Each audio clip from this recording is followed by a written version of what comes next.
ꯂꯥꯏ ꯍꯥꯛꯇꯛꯇꯒꯤ ꯂꯩꯔꯛꯂꯕ ꯃꯩꯇꯩ ꯑꯩꯈꯣꯏꯒꯤ ꯁꯦꯡꯂꯕ ꯂꯥꯏꯐꯝꯂꯦꯟ ꯑꯣꯏꯔꯛꯂꯕ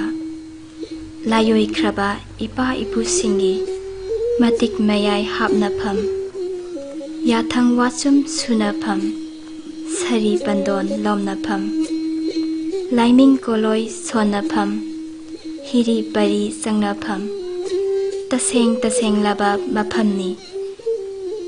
ꯇꯥꯏꯕꯪ ꯂꯩꯁꯦꯝꯉꯩꯗꯒꯤ ꯇꯠꯅ ꯊꯥꯅ ꯌꯥꯗ꯭ꯔꯕ ꯂꯥꯏꯐꯝ ꯁꯨꯅ ꯂꯩꯔꯤꯕ ꯀꯪꯂꯥꯅꯤ ꯃꯩꯇꯩ ꯑꯩꯈꯣꯏꯒꯤ ꯁꯦꯡꯂꯕ ꯂꯥꯏꯐꯝꯂꯦꯟ ꯀꯪꯂꯥ ꯃꯇꯝ ꯀꯨꯏꯅ ꯑꯅꯝ ꯑꯍꯥ ꯆꯨꯔꯛꯂꯕ ꯃꯩꯇꯩ ꯑꯩꯈꯣꯏꯒꯤ ꯑꯅꯝ ꯃꯊꯧ ꯀꯣꯛꯅꯕ ꯂꯥꯏꯖ ꯈꯤꯛꯂꯦꯟ ꯑꯣꯏꯅꯔꯤꯕ ꯂꯥꯏꯐꯝꯂꯦꯟꯒꯤ ꯑꯔꯨꯕ ꯑꯔꯪꯕ ꯏꯁꯤꯡꯁꯤꯅ ꯇꯤꯜꯂꯨꯔꯁꯅꯨ ꯃꯇꯤꯛ ꯃꯉꯥꯜꯒ ꯂꯣꯏꯅꯅ ꯑꯃꯠꯇ ꯑꯣꯏꯅ ꯄꯥꯛ ꯆꯥꯎꯔꯕ ꯅꯤꯡꯊꯤ ꯇꯨꯔꯦꯜ ꯏꯔꯥꯎꯈꯣꯟ ꯀꯜꯂꯕ ꯏꯔꯥꯕꯗꯤ ꯇꯨꯔꯦꯜ ꯑꯃꯗꯤ ꯌꯤꯖꯤꯄꯥꯎ ꯈꯨꯡꯒꯪꯕꯨ ꯅꯥꯎꯁꯨꯝꯂꯤꯕ ꯏꯪꯂ ꯇꯞꯂꯕꯤ ꯅꯤꯡꯉꯦ ꯇꯨꯔꯦꯜꯒꯤ ꯏꯇꯤꯟꯅꯐꯝ ꯏꯄꯥꯛꯇꯨꯗ ꯑꯅꯝ ꯑꯊꯧ ꯀꯣꯛꯇꯨꯅ ꯐꯨꯒꯥꯏꯅ ꯉꯥꯜꯂꯁꯅꯨ ꯅꯣꯡꯄꯣꯛ ꯊꯣꯡꯒꯤ ꯊꯣꯡꯖꯥꯎꯗꯨ ꯍꯥꯡꯗꯣꯛꯈꯤꯕꯒ ꯏꯔꯣꯏꯅꯅ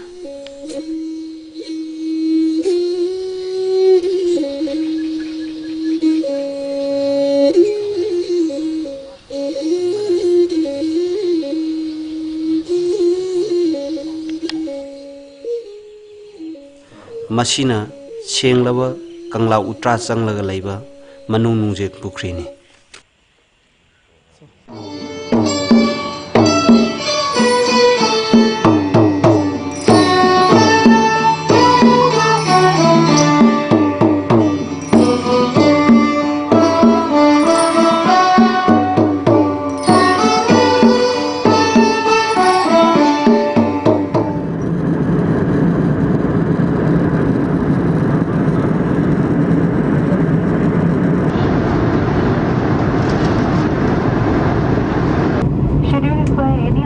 On arrival, family contact countless. Use of mobile phone is permitted only after aircraft doors are.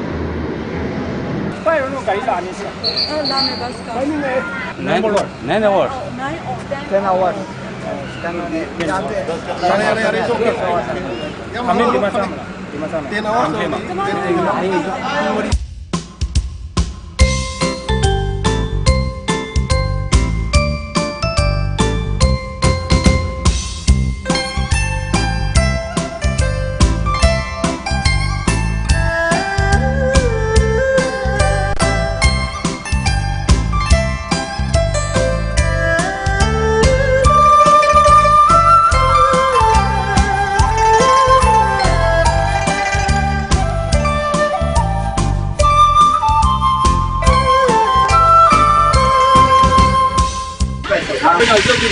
lecture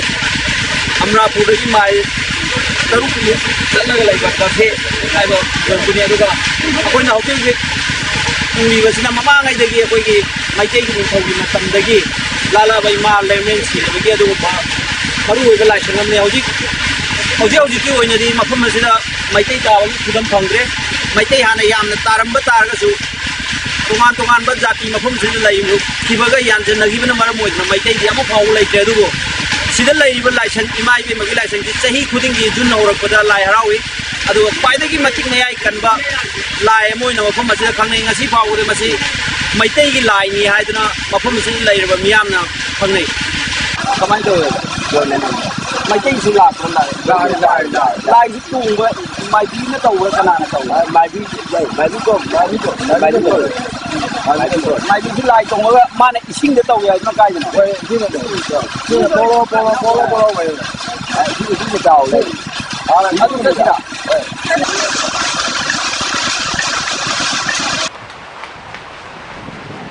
turen sira imaje kumai na bo mafam sira tina mo iru na ba lang na ba le ga le sabi mayam so le ga pakang mayam do sira harawan nungai na kumai mayam do sira sari le ga sak so da yaw ye ata na hai bi ba sidai sin lai tung ga taw mu tam de ising da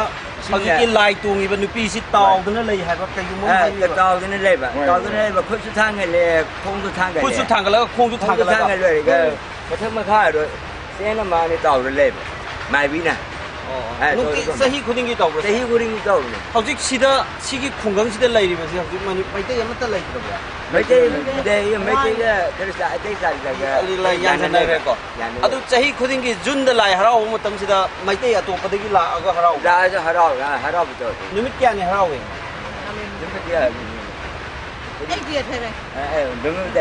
ꯅꯨꯃꯤꯠ ꯁꯤꯗꯩꯁꯤꯗ ꯃꯩꯇꯩ ꯑꯇꯣꯞꯄꯗꯒꯤꯁꯨ ꯂꯣꯏ ꯂꯥꯛꯅꯩ ꯁꯤꯗ ꯃꯩꯇꯩ ꯌꯨꯝꯕꯨꯡ ꯈꯔꯗꯤ ꯂꯩꯕ꯭ꯔꯥ ꯑꯅꯤ ꯑꯍꯨꯝ ꯈꯛꯇ ꯑꯣꯏꯔꯁꯨ sira mai tai lai ra amako laitre single ambo hana di mai tai khun nga ko oiramra nati hana oiramme hana oidre ba mai tai khun ni aju mai tai yum amabo thiba phangaroi mai tai lai ra ina ara atai pacha adu lai sidi mai tai gi lai ne sim awa lai ri sim awa lai khange mai tai gi lai ne si khang oi khange lori ka mai matam yo ri ka thajin yo ri ka makhoi do sahi ma do pacha haira ka ji ri ka lai khum ri ka si si ngai mai bi na ara lai mai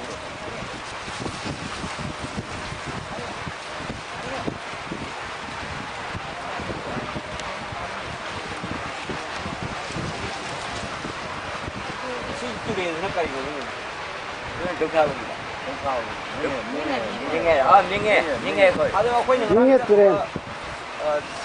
si gram akoi chatlu do hoi adu si ga kyam lak na gi si tinga sira lam lap de na hoi odi sine khabe ko akoi na monthly amadi rengun tongan tongan ba Myanmar da lai ba maitai taw pham sing si leptana sum chalak pada handaki akoina chatpasida akoina yamna nungai ba pienba phawena haiba yaba suma gabhe madi ngarang mandlegi amrapuram dagi hi tongaga minute nifu muki hi tongaga changaga laiba 3 gram aduga laikai gi khungi mi sina di senga ina haina ba lamsida akoina chacharuba sini mafam juda akoina ujarak khiba maitai tongan na tariba mayam akoi urakpada akoida tongan ba akoida hena chaning bagi pot amasu lai aduga amromda hena mu nungai jadabna ngasi akoina amrapura dagi koina laga mail nipan muki lambi laga hana asauba maitai gi khunnoina taramba ngasi aina lepchai mafam si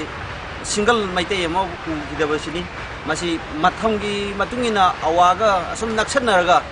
maitai si mangi basine adubu akoigi amuk laiba phaba mana akoigi khubam moina laihawa mana akoina ningjeramba akoina lacharamba ima laimren si dabigi asumlaba mandir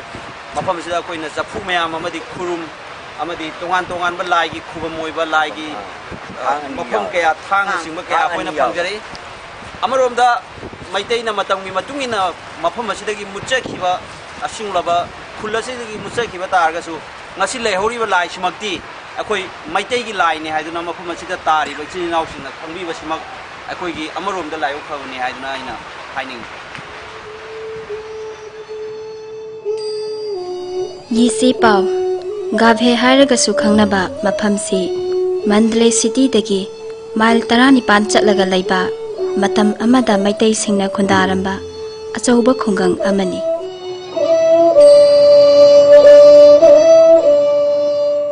mafam si ninge turel gi torbanda laiba matam amagi maitai singna yamna saukhatna khundaramba mafamni Burma londa yisi pau haibadi aruba ising thokpa mafam haibani mafam sidani mirol kayagi haktaktagi laraklaba ima laimrel sidebigi khubam ngasisu adumak lengdana laihori adubu mafam sida khundariba maitai singdi matamgi irol nungda lupsin khiduna mama lon maitai lon ngangba ngamna hodre mafam sida lairiba ima laimran sidabi medozi gi mapari ani tauzi amadi tonji haina awalonda mingaunaba aduga amuksu ariba mitai londa makhoina sanamahi amadi pakhangbani haina su khubam yariba laisang ani khaksu laheuri laifam singa sibu panariba maitai lon ngangba ngamdraba maitai singduna phongdoklakpagi matung ina thangjing amasung marjingi khubamni haina su awalondagi Meiteilon ꯈꯪꯕ ꯑꯃꯔꯥꯄꯨꯔꯒꯤ ꯑꯍꯜꯗꯨꯅ ꯇꯝꯂꯛꯏ꯫ ꯂꯥꯏꯐꯝꯁꯤ ꯃꯤꯔꯣꯜ ꯑꯅꯤꯒꯤ ꯃꯃꯥꯡꯗ ꯎ ꯅꯣꯏ ꯍꯥꯏꯔꯒ ꯈꯪꯅꯕ ꯃꯤꯑꯣꯏ ꯑꯃꯅ ꯏꯔꯥꯠ ꯊꯧꯔꯝ ꯄꯥꯡꯊꯣꯛꯂꯝꯃꯤ꯫ ꯃꯍꯥꯛꯅ ꯊꯨꯞꯈ꯭ꯔꯕ ꯃꯇꯨꯡꯗ ꯃꯍꯥꯛꯀꯤ ꯃꯆꯥꯁꯤꯡꯅ ꯂꯥꯏꯒꯤ ꯊꯧꯔꯝ ꯑꯁꯤ ꯈꯨꯟꯖꯥꯁꯤꯡꯗ ꯁꯤꯟꯅꯔꯛꯏ꯫ ꯑꯗꯨꯕꯨ ꯂꯥꯏꯒꯤ ꯊꯧꯔꯝ ꯅꯤꯡꯊꯤꯅ ꯄꯥꯡꯊꯣꯛꯄ ꯉꯝꯗꯕ ꯑꯃꯗꯤ ꯈꯨꯟꯁꯤꯗ ꯑꯋꯥ ꯑꯅꯥ ꯀꯌꯥ ꯇꯥꯔꯛꯄꯗꯒꯤ ꯃꯆꯥꯅꯨꯄꯤꯒꯤ ꯁꯨꯔꯣꯟꯁꯤꯡꯅ ꯂꯥꯏꯒꯤ ꯊꯧꯔꯝ ꯑꯃꯨꯛ ꯍꯟꯅ ngasi phauba pangthoktuna lakli ase urisen ukange do ko ji ude dum semba aduni thagi ko ba mi si ningam samjin ji ukange do mathaki sigi thang arong wasina masi moyang salai ji thangni hoi thangji ni thangni hoi Rale kuru nubura la dai hangi dawo masi ase ko ji kakhin yo ase ngoni spring ne kali sabate adubu laising asigi asengba masak maong amadi phangliba yekki oiba thangi maong sing amadi laigi mitam saongda tariba sakdam sing asina akhang ngai kayana lepthokpirarasanu ima leimerel sidabibu nungsina awalonda medoji haina migaunarabasu laigi thoramdi ngasi phauba kaidana sahi khudingi jungi tangada harau thoram pangthokli maina wai tangna sam maihorol daki ipa ipu singna pagi paramtam pugi puramtamna lisang setna chatharakpa lai haraobagi thoramda tangai phadana sangdraba yadraba potlam sing kausen macha achauba haibadi laigi phibul hapnaba patra senpot senga achauba macha sana konyai lupa konyai sengai sari thakal kumjing phi ngamnamak tekta kaidana lehauri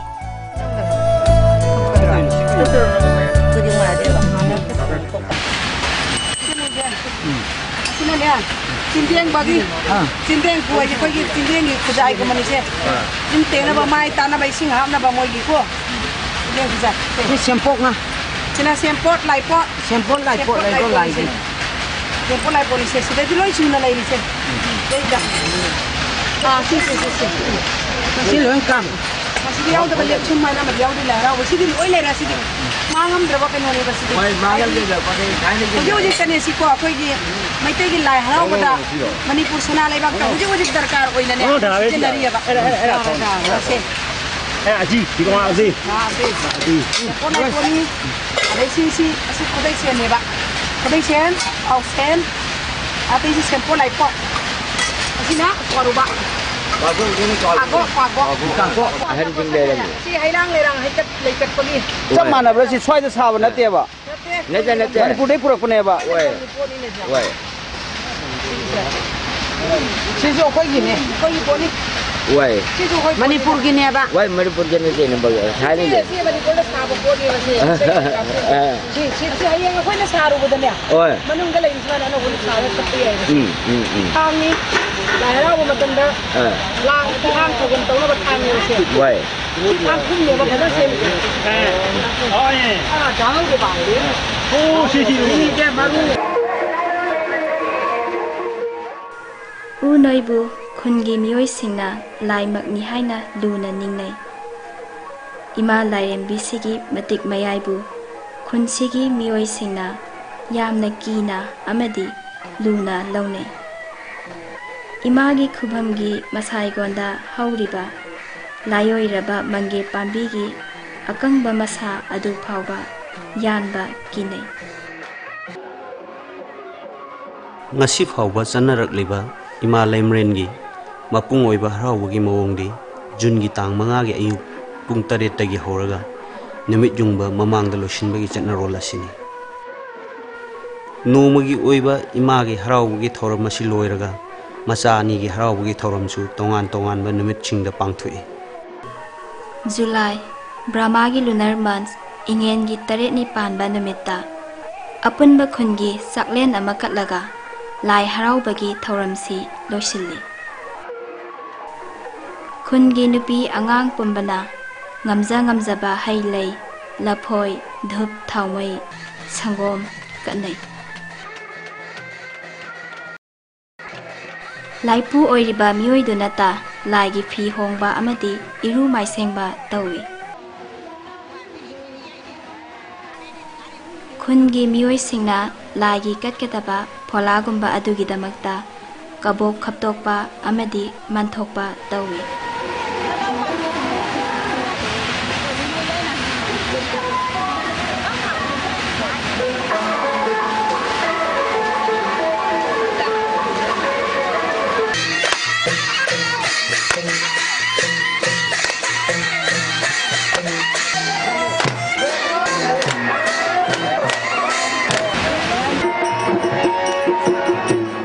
Khungi maibi oiriba nupiduna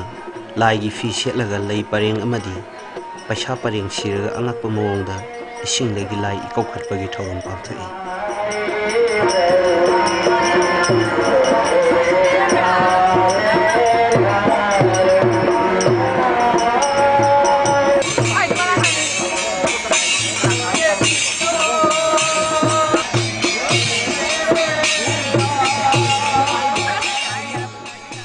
Chawkhatpagi parinungda ariba potlam amadi chatnarol kaya lupkhidunasu mangkhragrasu nakna lamba phangludraba I paw phangnaba watlaba brahmagi lamdamda maitegi lai haraobagi saktamda laigi thauramdadi palgi mawongda ohongba kaya leirabasu manung oiba nunggi wahan thoktadi thoidokna akaiba leitabra khalle.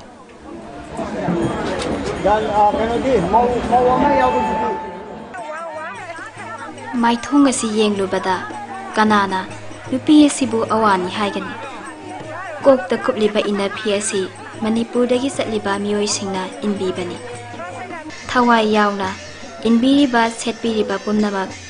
maitai pari puri kayana chatnaramba chatna pathap phije chakcha aduni khana harauna yari.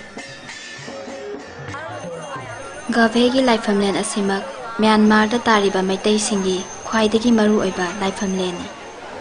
Supnatagi imagi masai gonda laktuna irat thonizaraba adu natte. Soina zaina takraba Myanmar gi maitai kayana laklaga punpham amasu oiriba maphamni. Sahi sahum hena lai lalaklaba maitai lairembi imagi matik magun awalaibak mipum tingna khangi. Amadi imagi damakta thaugal lakbada mahausana mi khara punbada sifaina laingaki satnabi matung inna ayab lawbagi mathau tabadu ima lairembi thaugal tawbagi oinadi mathau tade.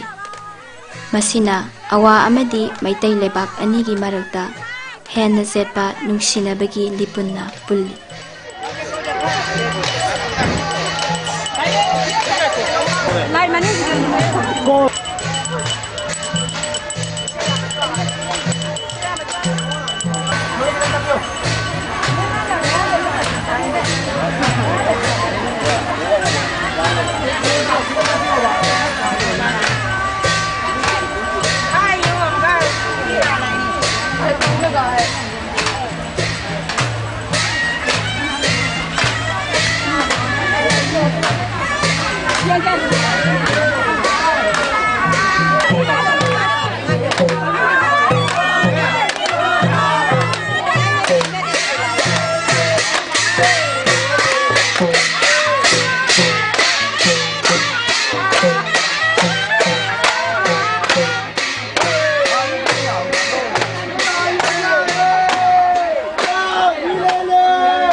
နှစ်ကလည်းဒီလိုပဲလွဲတာ ဟုတ်တယ်ကွယ် ဟုတ်တယ်မေးစားနေကျွန်တော်ကကျွန်တော်ဝင်းပြီးစားပြီးတော့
Marido natro.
Cái này nó phải lại mày cũng ra lại phải lại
Ini nau deh, apa kayak jadi? Makanya sih yang itu. Pokoknya ini jurah pemasya. Siang, saya mana itu.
Henna thamoida nungai khibadi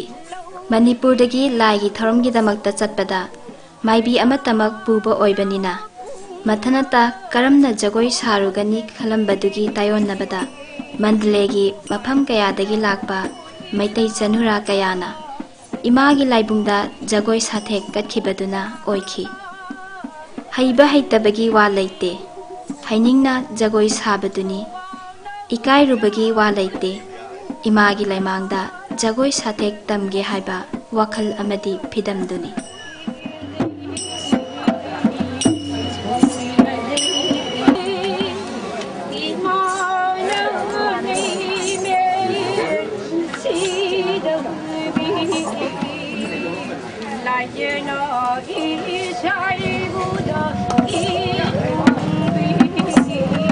Gya. Amaromda Indo-Myanmar Fraternal Alliance ki thausil makhada leptana Mandle amadi Yangongi Meitei Singna taba mafam singda changchilakba aduda jagoi hainaba yauramba kayana tambiramba jagoi sat kaya dugi ahanba mahai chare haina khankhibadi Janura singi thekna nauna sariba jagoi sina utli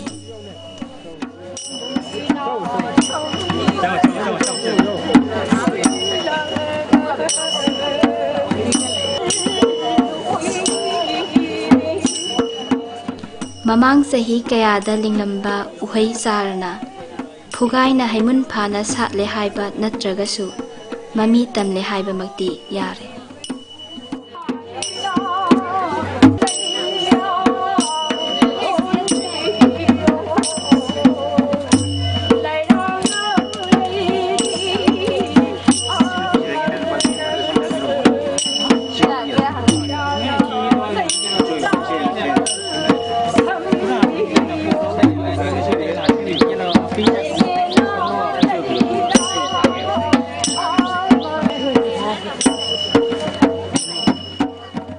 Minge Turel gi manak ta tariba khungang asi matam amada maitei gi thona leireba ipai pu sing khunda khiba mafamni ikoi koi beda pak laba Minge Turel asila laga Srigram khungang na senga haina su khangne khulla sidagi khara lapna muk chatlaga Amrapura amadi amuk kha pang Irawadi Turel lan khargadi chegeng mafam asida maitei sing tari hairiba khul mayam sidagi gabhe natraga yichi pau asina khwaidagi chawba khungang oiri nakhoibu kari jatino hanglubada ai awani di hairi ipa ipu mathang sina kanano hangluragadi maiteini kateni masini makoino khumliba pawkhum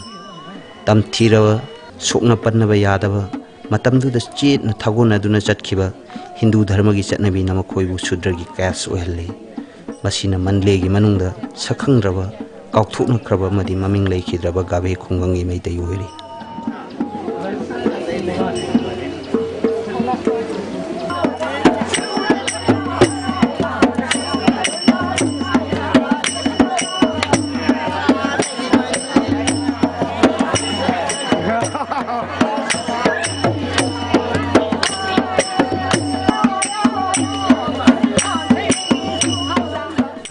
Amaromda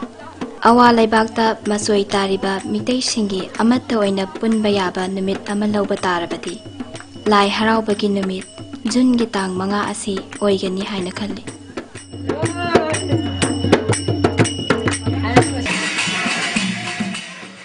Lai haraobagi marak thana karigumbada maitai maibina lai tongba kanagumana tausanabani hainaba lei atuga thajanaba su lei Myanmar Maitai Singi Marakta Maibina Lai Tongba U Kibasu Laitri Aduga Masigi Satnabisu Khangde Minde Kinda Laiba Kali Lai Shangamada Noma Akoin Lai Harau Loiro Matunda Sandhya Gauri Yawa Satlu Maitai Mayamna Akoiga Lagman Naribi Ima Maibibu Maibi Jago Yengi Haiduna Ima Kali Lai Gi Pradar Pri Khanjanduna Maibi Jagoi Shanki Mafam Duda Myanmar University the Best Women Athlete Taki Nupido Maitei Nupini Mahaksu Laishangaduda Sandhya Arati Yauki Ikang Kanghodana Mangonda Lai Donglakpa Kanamatana Tausanabani Haibangam Loy Kali Laishanga Myanmar the Lady Maitei Shanura Amada Maitei Lai Shapongakpa Maitai Lai gi ithi tirakpa thoidona angakpa nate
ꯃꯩꯍꯧꯔꯣꯜꯗꯒꯤ ꯆꯠꯅꯔꯛꯄ ꯑꯃ ꯑꯣꯏꯅ ꯃꯩꯇꯩ ꯑꯩꯈꯣꯏꯒꯤꯗꯤ ꯃꯇꯤꯛ ꯃꯌꯥꯏ ꯍꯥꯞꯅꯕ ꯑꯃꯗꯤ ꯑꯋꯥ ꯑꯅꯥ ꯇꯥꯔꯕ ꯃꯇꯝꯗ ꯀꯟꯅꯕ ꯑꯅꯝ ꯑꯍꯥ ꯆꯨꯔꯛꯂꯕ ꯃꯇꯝꯗ ꯀꯣꯛꯅꯕ ꯂꯥꯏꯒꯤ ꯃꯁꯥꯏꯒꯣꯟꯗ ꯂꯥꯏꯒꯤ ꯂꯥꯏꯁꯥ ꯑꯣꯏꯅ ꯊꯥꯗꯣꯛꯄ ꯍꯥꯏꯕꯁꯤ ꯆꯠꯅꯔꯛꯏ ꯃꯁꯤꯒꯤ ꯏꯔꯣꯏꯅꯅ ꯑꯩꯈꯣꯏꯅ ꯃ꯭ꯌꯥꯟꯃꯥꯔ ꯆꯠꯀꯗꯕꯒꯤ ꯃꯥꯡꯑꯣꯏꯅꯅ ꯂꯥꯏꯒꯤ ꯂꯥꯏꯋꯥꯎ ꯂꯧꯕꯗ ꯃꯇꯝ ꯀꯨꯏꯔꯕꯒꯤ ꯇꯨꯡꯗ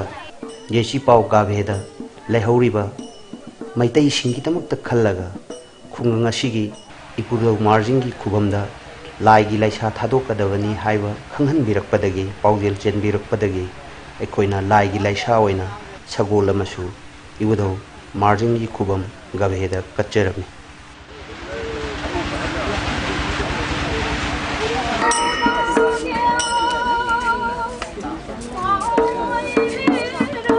ꯃꯐꯝꯁꯦ ꯑꯩꯈꯣꯏꯒꯤ ꯊꯥꯡꯖꯤꯡ ꯂꯥꯏꯒꯤ ꯈꯨꯕꯝꯅꯤ ꯑꯁꯤ ꯑꯩꯈꯣꯏꯒꯤ ꯃꯥꯡꯗ ꯂꯩꯔꯤꯕ ꯁꯒꯣꯜꯁꯤꯅ ꯑꯩꯈꯣꯏꯒꯤ ꯃꯥꯡꯗ ꯂꯩꯔꯤꯕ ꯁꯒꯣꯜꯁꯤꯅ ꯑꯩꯈꯣꯏꯒꯤ ꯂꯥꯏꯒꯤ ꯂꯩꯁꯥ ꯑꯣꯏꯅ ꯑꯩꯈꯣꯏꯅ ꯏꯙꯧ ꯃꯥꯔꯖꯤꯡꯗ ꯀꯠꯊꯣꯛꯆꯕꯅꯤ ꯍꯥꯏꯔꯤꯕ ꯄꯣꯠꯁꯦ ꯀꯔꯤ ꯃꯔꯝ ꯀꯠꯂꯤꯅꯣ ꯍꯥꯏꯕꯗꯤ ꯁꯒꯣꯜ ꯑꯁꯤ ꯑꯩꯈꯣꯏꯒ ꯂꯩꯁꯦꯝꯂꯣꯟꯗꯒꯤ ꯇꯠꯅꯕ ꯊꯥꯅꯕ ꯌꯥꯗ꯭ꯔꯕ ꯑꯗꯨꯒꯨꯝꯕ ꯁꯒꯣꯜ ꯑꯣꯏꯔꯛꯏ ꯁꯒꯣꯜꯁꯤꯒꯤ ꯃꯄꯥꯟꯅ ꯑꯩꯈꯣꯏꯒꯤ ꯏꯄꯥ ꯏꯄꯨꯁꯤꯡꯅ ꯀꯟ ꯊꯧꯗꯨꯅ ꯂꯩꯔꯝꯕ ꯑꯗꯨ ꯃꯇꯤꯛ ꯃꯌꯥꯏ ꯍꯥꯞꯄ ꯃꯉꯝ ꯁꯣꯊꯔꯕ ꯃꯌꯥꯝ ꯑꯩꯈꯣꯏꯒꯤ ꯑꯅꯝ ꯑꯍꯥ ꯆꯨꯕ ꯃꯌꯥꯝ ꯑꯁꯤ ꯀꯣꯛꯅꯅꯕꯒꯤꯗꯃꯛꯇ ꯃꯁꯤ ꯂꯩꯁꯥ ꯑꯣꯏꯅ ꯑꯩꯈꯣꯏꯅ ꯏꯙꯧ ꯃꯥꯔꯖꯤꯡꯒꯤ ꯈꯨꯕꯝꯁꯤꯗ ꯑꯩꯈꯣꯏ ꯊꯥꯖꯕꯅꯤ ꯑꯩꯈꯣꯏꯒꯤ ꯁꯤ ꯃꯠꯂꯦꯗꯒꯤ 18 ꯃꯥꯏꯜ ꯆꯠꯂꯒ ꯂꯩꯕ ꯃꯐꯝꯗꯨꯗ ꯂꯩꯕ ꯒꯥꯚꯦ ꯍꯥꯏꯕ ꯃꯐꯝꯗꯨꯅꯤ ꯑꯩꯈꯣꯏꯅ ꯍꯧꯖꯤꯛ ꯂꯩꯖꯔꯤꯕꯁꯤ ꯑꯗꯣ ꯉꯁꯤ ꯂꯥꯏ ꯍꯔꯥꯎꯈꯤꯗꯅ ꯇꯧꯈꯤꯕꯁꯤꯗ ꯃꯌꯥꯝꯒꯤ ꯂꯩꯀꯥꯏꯒꯤ ꯂꯝꯒꯤ ꯔꯦꯁꯄꯣꯟꯁꯁꯤ ꯀꯃꯥꯏꯅ ꯇꯧꯕꯤ ꯑꯉꯛꯄꯅꯤ ꯑꯩꯈꯣꯏꯅ ꯊꯥꯖꯖꯔꯝꯕ ꯄꯣꯠꯇꯨꯗꯒꯤ ꯍꯦꯟꯅ ꯌꯥꯝꯅ ꯉꯛꯄ ꯑꯩꯈꯣꯏꯒꯤ ꯃꯐꯝꯁꯤꯗ ꯂꯩꯕ ꯒꯥꯚꯦ ꯍꯥꯏꯔꯤꯕ ꯃꯐꯝꯁꯤꯗ ꯂꯩꯕ ꯄꯣꯠꯁꯤꯗ ꯅꯠꯇꯅ ꯇꯣꯉꯥꯟ ꯇꯣꯉꯥꯟꯕ ꯃꯐꯝꯗꯒꯤ ꯂꯥꯛꯄ ꯃꯤꯑꯣꯏ ꯀꯌꯥꯅ ꯑꯉꯛꯄ ꯑꯃꯒ ꯂꯣꯏꯅꯅ ꯊꯣꯛꯈ꯭ꯔꯦ ꯑꯩꯈꯣꯏꯅ ꯈꯟꯖꯔꯝꯕꯗꯤ ꯏꯆꯝ ꯆꯝꯅ ꯂꯥꯏꯁꯤ ꯏꯆꯝ ꯆꯝꯅ ꯃꯈꯣꯏꯒꯤ ꯆꯠꯅ ꯂꯣꯟꯆꯠꯇ ꯍꯔꯥꯎꯒꯗ꯭ꯔꯥ ꯍꯥꯏꯅ ꯈꯟꯖꯔꯝꯕꯅꯤ ꯑꯗꯨꯕꯨ ꯇꯉꯥꯏ ꯐꯗꯕ ꯂꯩꯕꯗꯒꯤ ꯑꯩꯈꯣꯏꯅ ꯂꯥꯏ ꯏꯀꯧ ꯈꯠꯇꯨꯅ ꯂꯥꯏ ꯃꯩꯇꯩꯒꯤ ꯑꯔꯤꯕ ꯏꯄꯥꯅꯥꯠ ꯏꯄꯨꯅꯥꯠꯇ ꯂꯥꯏ ꯍꯔꯥꯎꯕꯒꯤ ꯆꯠꯅ ꯂꯣꯟꯆꯠꯇꯨꯒ ꯆꯞ ꯃꯥꯟꯅꯅ ꯑꯩꯈꯣꯏꯅ ꯄꯥꯡꯊꯣꯛꯇꯕ ꯌꯥꯗꯕꯗꯒꯤ ꯃꯈꯣꯏꯒꯤꯗꯤ ꯄꯨꯡ ꯑꯩꯈꯣꯏꯒꯤ ꯑꯌꯨꯛꯀꯤ ꯅꯨꯃꯤꯠꯌꯨꯡꯕ ꯄꯨꯡ 12 ꯇꯥꯕ ꯃꯇꯝꯗ ꯂꯣꯏꯁꯤꯟꯒꯅꯤ ꯇꯧꯔꯝꯕꯅꯤ ꯑꯗꯨꯒ ꯇꯉꯥꯏ ꯐꯗꯕ ꯃꯌꯥꯝ ꯑꯃꯈꯛ ꯂꯩꯕꯗꯒꯤ ꯑꯩꯈꯣꯏꯒꯤ ꯊꯧꯔꯝꯁꯤꯡ ꯑꯗꯨ ꯁꯨꯞꯄ ꯌꯥꯗꯕ ꯑꯗꯨꯅ ꯂꯥꯏꯒꯤ ꯄꯔꯝ ꯑꯣꯏꯕ ꯄꯣꯠ ꯃꯌꯥꯝ ꯑꯃꯅ ꯑꯅꯝ ꯑꯊꯧ ꯊꯣꯛꯄ ꯂꯥꯏꯒꯤ ꯑꯩꯈꯣꯏꯒꯤ ꯌꯥꯀꯥꯏꯔꯣꯟ ꯇꯧꯕ ꯃꯥꯏꯕꯤꯒꯤ ꯀꯩꯅꯣ ꯇꯧꯊꯣꯛꯄ ꯃꯁꯤ ꯃꯌꯥꯝꯁꯤ ꯇꯧꯕꯗ ꯑꯉꯛꯄ ꯐꯪꯕ ꯄꯣꯠ ꯑꯃꯈꯛ ꯑꯣꯏꯈ꯭ꯔꯦ ꯁꯤꯒ ꯂꯣꯏꯅꯅ ꯑꯅꯛꯄ ꯑꯩꯈꯣꯏꯒꯤ ꯃꯟꯗꯂꯤꯒꯤ ꯑꯀꯣꯏꯕꯗ ꯇꯥꯔꯤꯕ ꯃꯩꯇꯩꯁꯤꯡꯁꯤꯅ ꯑꯩꯈꯣꯏꯒꯤ ꯖꯒꯣꯏ ꯁꯥꯕ ꯈꯣꯠꯄ ꯃꯁꯤꯗ ꯌꯥꯝꯅ ꯆꯥꯎꯕ ꯑꯩꯈꯣꯏꯒꯤ ꯌꯥꯝ ꯆꯥꯎꯕ ꯑꯉꯛꯄ ꯃꯇꯦꯡ ꯑꯃꯒ ꯂꯣꯏꯅꯅ ꯉꯁꯤꯒꯤ ꯂꯥꯏꯒꯤ ꯊꯧꯔꯝ ꯑꯁꯤ ꯑꯗꯨꯛꯀꯤ ꯃꯇꯤꯛ ꯃꯄꯨꯡ ꯐꯥꯅ ꯄꯥꯡꯊꯣꯛꯈ꯭ꯔꯦꯅ ꯈꯟꯖꯩ ꯑꯩꯈꯣꯏꯒꯤ ꯌꯥꯝꯅ ꯉꯛꯄ ꯑꯃꯅ ꯃꯟꯗꯂꯤꯒꯤ ꯑꯅꯛꯄꯗ ꯇꯥꯔꯝꯃꯤꯕ ꯑꯩꯈꯣꯏꯒꯤ ꯏꯆꯦ ꯏꯆꯟꯁꯤꯡꯅ ꯑꯩꯈꯣꯏꯒꯤ ꯖꯒꯣꯏꯒꯤ ꯈꯨꯊꯦꯛꯁꯤ ꯍꯥꯏꯔꯤꯕ ꯂꯥꯏ ꯍꯔꯥꯎꯕꯒꯤ ꯊꯧꯔꯝꯁꯤꯗ ꯃꯄꯨꯡ ꯐꯥꯅ ꯁꯔꯨꯛ ꯌꯥꯕꯤꯕꯁꯤꯅꯤ ꯑꯩꯈꯣꯏꯗꯤ ꯈꯟꯖꯔꯝꯕꯅꯤ ꯏꯃꯥ ꯃꯥꯏꯕꯤ ꯑꯃꯈꯛ ꯌꯥꯎꯔꯤꯁꯤꯅ ꯀꯔꯝꯍꯥꯏꯅꯕꯨ ꯖꯒꯣꯏ ꯇꯧꯒꯗꯣꯏꯅꯣ ꯑꯗꯨꯕꯨ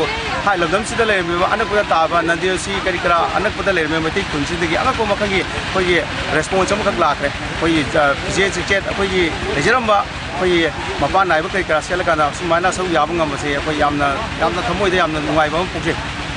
ꯍꯟꯗꯛꯀꯤ ꯑꯩꯈꯣꯏꯒꯤ ꯈꯣꯡꯆꯠꯁꯤꯗ ꯑꯩꯈꯣꯏ ꯌꯥꯝꯅ ꯅꯨꯡꯉꯥꯏ ꯑꯩꯈꯣꯏꯅ ꯁꯨꯡꯊꯥ ꯊꯥꯖꯗꯕ ꯃꯑꯣꯡꯗ ꯑꯩꯈꯣꯏ ꯃꯟꯗꯂꯤꯒꯤ ꯂꯩꯕꯤꯔꯤꯕ ꯏꯆꯤꯟ ꯏꯅꯥꯎ ꯏꯃꯥ ꯏꯕꯦꯜ ꯏꯆꯟ ꯏꯆꯦ ꯃꯌꯥꯝꯁꯤꯡꯁꯤꯅ ꯌꯥꯝꯅ ꯀꯣꯑꯣꯄꯔꯦꯁꯟ ꯄꯤꯕꯤꯗꯨꯅ ꯑꯩꯈꯣꯏꯅ ꯁꯨꯡꯊꯥ ꯊꯥꯖꯗꯕ ꯃꯑꯣꯡꯗ ꯃꯣꯏꯅ ꯇꯧꯕꯤꯔꯛꯄꯁꯤ ꯌꯥꯝꯅ ꯅꯨꯡꯉꯥꯏꯖꯩ ꯑꯩ ꯁꯨꯃꯥꯏꯅ ꯇꯧꯔꯝꯒꯅꯤ ꯍꯥꯏꯕꯁꯦ ꯑꯩ ꯊꯥꯖꯗꯦ ꯑꯩꯅ ꯂꯥꯛꯄ ꯃꯇꯝꯗ ꯃꯊꯪꯗꯁꯨ ꯁꯤꯜꯂꯤꯕ ꯈꯨꯗꯤꯡꯃꯛꯇ ꯑꯩꯈꯣꯏ ꯌꯥꯎꯍꯟꯕꯤꯌꯨ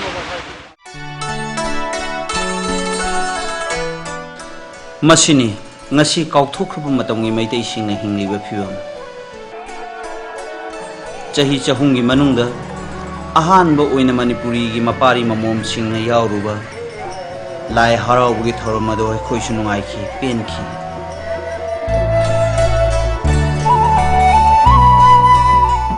gavegi khunja sing amadi matam kuina ka system kayana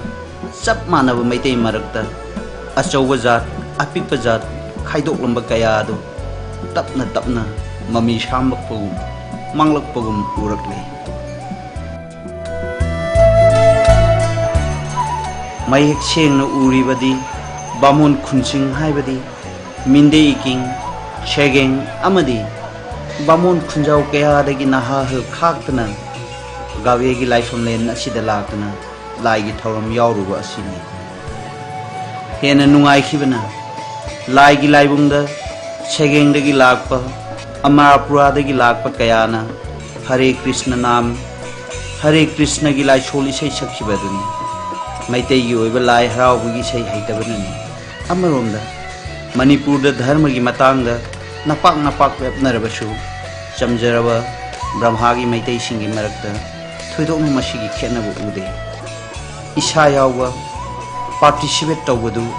yamna tangai fadabadu mafum asida ude yengbiriba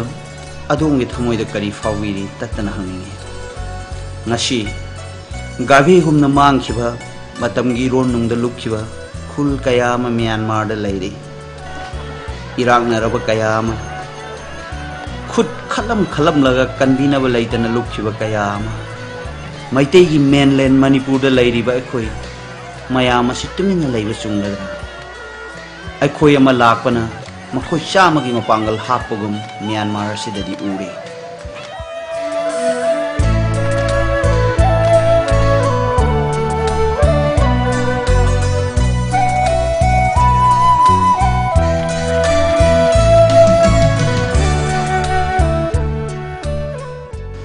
asi khulla sida phangliba potlam chairam kaya matam amagi maitai gi civilization adu ulde adubu satliba miyoi tara hundoi asidi supna tagi lai gi thorom yaujeru wa haibadani